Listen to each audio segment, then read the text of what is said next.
everyone, I hope you guys are doing great. Welcome back to Wednesday Knowledge with Willy. In today's episode, we're going to be learning how to do applique. So that if you want to go ahead and add more techniques to your knowledge and to your business, make sure you watch this video. Okay, let's get started.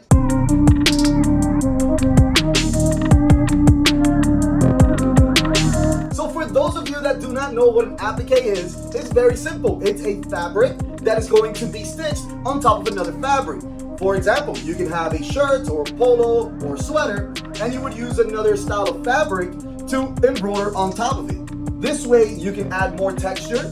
You can also minimize a lot of registration loss for a big design, because remember, the more stitches you have, the more they pull against each other, and the less stabilizer that you have to use. Appliques are great for large embroidery as well as small embroidery, and there is a lot of ways that you can do it. Now I'm going to show you the most basic way for you to be able to understand it, and later I'm going to explain to you other ways that you could do it. So the first thing you need is a good digitized design. So the first thing that you need on this design is a tray stitch, which is basically where you're going to be placing the fabric. Then you will need a tack down stitch, which usually lands right on top of the tray stitch. The tack down stitch holds down that fabric in place so that later you can cut around the excess fabric. Once you do that, you would need a border. Now the border could be anything. In this case, I'm just going to show you a simple circle, but it could be any shape and form. After you have that, you basically already have an applique.